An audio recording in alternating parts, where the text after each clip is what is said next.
The emergency alert came through at 11:47 on a Tuesday night. My phone vibrated so loudly against the bedside table that I woke up thinking someone was calling me. Instead, there was a notification covering half the screen. Public safety notice. Residents experiencing numbness, involuntary movement, disrupted sleep, or unusual repetitive behavior should remain indoors and await further guidance. Do not restrain affected limbs. I read it twice before taking a screenshot and sending it to the family group chat. Dad replied first. "What sort of warning is that?" Mom sent a laughing emoji a few seconds later. They were both downstairs watching TV, so I got out of bed and went to show them, even though they had obviously received the same alert. Dad was standing in the kitchen with his phone in one hand while Mom was sitting under a blanket at the end of the sofa. "Someone hacked the emergency alert system," Dad said. "There'll be an apology by morning." "Why would it tell people not to restrain their limbs?" I asked. He looked down at the message again. "Maybe everyone's arms are about to revolt." Mom laughed and reached towards the biscuits on the coffee table. "Mine already has." Dad told her not to encourage it. We joked about it for another minute, but there was nothing about the alert on the news. Online, people were posting screenshots and making the same sort of jokes. A few claimed it had only been sent to certain parts of the city, while others said it was probably meant for a hospital and had somehow gone out to the public by mistake. There were no sirens outside, no police cars, nothing that made it feel like an actual emergency. By 12:30, I had stopped thinking about it. When I woke the next morning, I had 3 missed calls from my friend Danny and more than 20 unread messages. I didn't check them straight away because I could hear the news downstairs, much louder than usual. As I reached the bottom step, the presenter was saying that emergency services were investigating reports of a possible neurological condition. Mom and Dad were sitting together on the sofa, staring at the TV without speaking. A reporter stood outside a hospital, surrounded by ambulances. She explained that hundreds of people had been admitted overnight after experiencing numbness, muscle spasms, and temporary loss of control in one or more limbs. Officials believed the condition usually began in a hand or arm before spreading to the rest of the body. Footage appeared beside her of a man being guided towards an ambulance by 2 paramedics. He looked frightened but otherwise normal, until his right arm suddenly swung backwards and grabbed one of them by the face shield. The man immediately began apologizing. "That wasn't me," he kept saying. "I didn't do that." The footage cut away before the paramedic managed to free himself. The reporter went on to say that those affected remained conscious during these episodes. In more advanced cases, the condition could interfere with balance, speech, and voluntary movement. Although officials stressed that the symptoms were temporary and that specialist teams were being sent to affected neighborhoods. "Guess it wasn't a prank," I said. Neither of my parents answered. My dad's right hand was resting on his knee, opening and closing in a steady rhythm. His fingers curled into a fist, relaxed, then curled again. It didn't look like a nervous habit. It was too even for that. Almost as though the hand was testing how each finger worked. "Dad." The movement stopped abruptly. He looked down and rubbed his palm against his jeans. "Pins and needles." Mom was holding a mug in one hand and stirring it with a teaspoon, but there was nothing inside it. The spoon scraped round and round against the ceramic, making a clinking, irritating sound. "There's nothing in your cup," I said, confused. She glanced down as though she had only just noticed. For a moment, the stirring stopped. Then her hand began moving again. "Mom." "I know." She strained. The reporter warned viewers to avoid unnecessary travel. A second later, Mom repeated, "Avoid unnecessary travel." She said it in the same rhythm as the reporter, only quieter. Dad turned towards her. Mom looked at him. and they both turned towards me at exactly the same time. The movement was so sudden and so perfectly matched that I stepped backwards in surprise.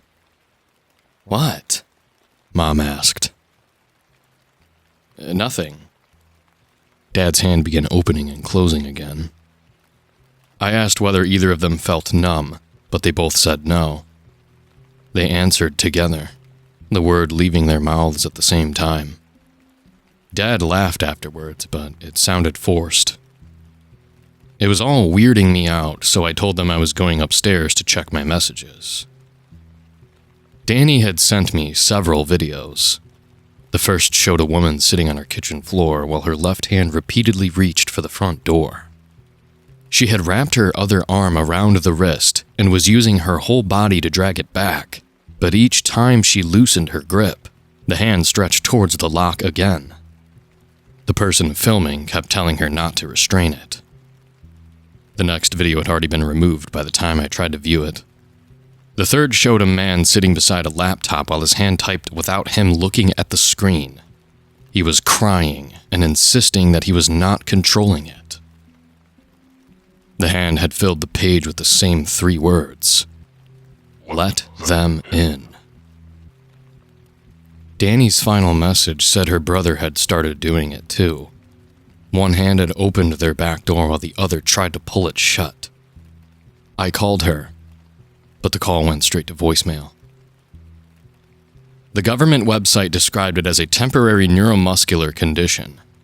It said symptoms usually began in a single limb and could later affect speech, balance, and movement. Those affected might experience brief periods in which they were unable to control part of their body, but loss of consciousness was uncommon. It also said there was no evidence of person-to-person transmission. The social media posts were less reassuring. People claimed the episodes became longer as the condition progressed. At first, a hand might move for a few seconds. Later, an entire arm could act independently. After that, people began repeating words they had heard, speaking in unfamiliar tones, or walking somewhere without choosing to. Most of them remained aware throughout. Another account described it as a parasite, although no one seemed to know where that information had come from. According to the post, it entered the nervous system and spread slowly, using the body in short bursts while it learned how everything worked. The stronger it became, the longer those periods lasted. Eventually, the person underneath was only given control back for a few seconds at a time.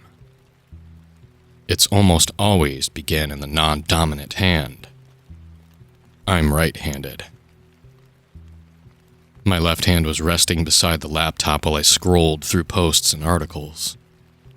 I tried to lift it. Nothing happened. I could feel every finger pressed firmly against the desk. There was no numbness or pain. My arm simply did not respond. Before I had time to panic properly, the hand moved on its own. It slid across the trackpad, guided the cursor towards the corner of the screen, and closed the browser. I stared at it. A few seconds later, control returned so suddenly that I jerked my arm against the edge of the desk. I flexed my fingers, lifting my hand and turned it over several times. Everything felt normal again. I tried convincing myself it had been a spasm. I had been sitting awkwardly, and after watching those videos, I was looking for something to be wrong. Then I reopened the laptop and realized my search history had been cleared as well. A white van suddenly pulled up outside. It had no markings apart from the small blue symbol near the back doors. 3 people climbed out wearing white protective clothing and clear face shields before walking towards the house across the road. Mr. and Mrs. Ellis had lived there for as long as I could remember. Mr. Ellis opened the door, and his wife stood behind him with one arm held tightly against her body. Even from my window, I could see her hand twisting and reaching towards the workers. She kept pulling it back, but each time she did, the hand stretched out again. The workers restrained her and began guiding her towards the van. Mrs. Ellis shouted that she was still herself and that it was only controlling her arm. She sounded embarrassed at first, like she was trying to explain some strange accident. But when they opened the rear doors and she saw inside, she began to scream. There were already people in the van. Some were sitting quietly, others had been strapped to the seats. One man pressed his face between them and shouted that he could prove he was still conscious if they would only ask him questions. His body was thrashing against the restraints, but his voice sounded completely normal. Mrs. Ellis's left arm reached towards the nearest worker while the rest of her body twisted away. "I'm not doing that!" She shouted. "Please, I'm not doing that!" The doors shut behind her. I heard a knock on my door, and I jumped away from the window. "Open the door," Dad said. His voice sounded normal. "We need to talk." I moved closer but left the door locked. "Are you all right?" "Of course I am." From somewhere behind him, Mom repeated, "Of course I am." She used the same exact tone as him. Dad was silent for a few seconds before lowering his voice. "They're checking houses. We should tell them about your mother." "What about Mom?" There was a pause. Then Mom said, "What about Mom?" I could hear the teaspoon scraping against the empty mug again. I told Dad he was acting strangely too. After a few seconds, they walked away from the door, their footsteps moving down the corridor at the same pace. Another video had appeared online. It had been filmed from inside one of the vans and showed a woman whispering into her phone while people cried around her. She said the medical teams were not taking everyone to hospitals. The infected were being separated according to how far the condition had progressed. Some could still fight it. Some lost control for several minutes at a time. Others only seemed to gain control for a few seconds. The woman turned the camera towards a teenage boy sitting opposite her. He appeared calm, with both hands resting on his knees. "He came in with his family. The woman whispered. They said he passed the first test." The boy looked directly at the camera. His left hand lifted one finger to his lips, while the rest of him remained completely still.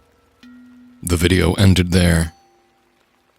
A government warning appeared at the top of the page, stating that unverified claims about parasitic infection and permanent loss of control were spreading online. It urged people to trust official guidance and cooperate with medical workers. My left hand started moving towards the laptop. I caught my wrist with my right hand. The fingers twitched against my grip, pulling towards the keyboard. I held on, remembering the alert's warning not to restrain affected limbs. I had assumed that part was to stop people from hurting themselves, but now I wondered whether there was another reason. For a few seconds, my hand fought me, then it stopped. Control returned, but only after the page had disappeared from the screen. Someone knocked on the door downstairs. "Medical assistance. A voice called. We're carrying out household checks." Mom answered immediately. "Coming." I ran out of my room. Dad was standing in the hallway with his right hand on the lock. Mom stood beside him, staring towards the door. Her lips were moving silently, forming the same words as the person outside. I told them not to open it. Dad looked back at me. "We have to." "No, we don't." "They're helping people." Mom repeated the sentence a moment later, her voice flat. Dad's hand turned the lock and his expression changed immediately. He looked down at his fingers as though he had only just realized what they were doing. "No," he whispered. His hand pulled the door open and the workers entered quickly. Dad tried to move backwards, but his arm reached towards one of them instead. Mom's left hand grabbed hold of the worker's sleeve while the rest of her body pulled away so hard that she nearly fell. She stared at her own fingers in horror. "I'm not doing that," she said. One of the workers sprayed something on her wrist. Her hand loosened, and they moved in before either of my parents could resist again. Dad shouted that he was fine and demanded that they ask him questions. Mom kept telling me that she was still herself. Halfway through the sentence, her voice changed. "Still myself. Still myself." The words came out in the same tone each time, even while tears streamed down her face. Then, just as quickly, she seemed to regain control. Please, She cried. don't let them take you as well. The workers pulled them outside. I remained near the stairs with my left hand hidden inside the pocket of my hoodie. One worker stayed behind to speak to me. She wore a clear face shield, and I could only see her eyes properly. Is there anyone else in the property? She asked. I told her no. Have you experienced any symptoms? My hand was completely still inside my pocket. No. Difficulty speaking or repeating things without meaning to? No. She watched me for a few seconds before asking me to show her both my hands. My right hand came out first. Then I slowly removed the left. I expected it to reach towards her. I expected the fingers to twist or jerk, or for the hand to expose me in some obvious way. Instead, it hung loosely at my side. She asked me to turn my hands over, spread my fingers, and touch each fingertip to my thumb. Both hands obeyed perfectly. The worker's shoulders relaxed. She checked my pupils and asked me more questions. I answered all of them without hesitating. Outside, my parents were being loaded into the van. Mom saw me through the open doorway and shouted that I shouldn't let them take me. Her arm struck the side of the vehicle while she tried to pull it away. The worker told me I appeared unaffected. You'll need to remain inside for now, She said. Residents without symptoms may be relocated later today while the area is cleared. I asked where we would be taken. A temporary safe center. I opened my mouth to tell her the truth then, but my left hand pressed its nails into my palm before the words could leave my throat. As the worker left, I locked the door behind her and stood alone in the hallway. My left hand remained completely still, even after the van pulled away with my parents inside. That frightened me more than anything had done before. A news alert appeared on my phone shortly afterwards. Evacuation notice. Residents without symptoms should prepare one small bag and wait for authorized transport. Do not leave your property until instructed. As soon as I read it, my hand took control. It pulled out my backpack and packed my charger, a clean shirt, and my toothbrush. When I saw the workers moving further down the street, it picked up my coat. By the time they returned for me, it had gone still again. They tested me again before letting me onto the bus. I walked in a straight line, followed a series of simple instructions, and held out both hands in front of me while they watched for movement. My body obeyed perfectly.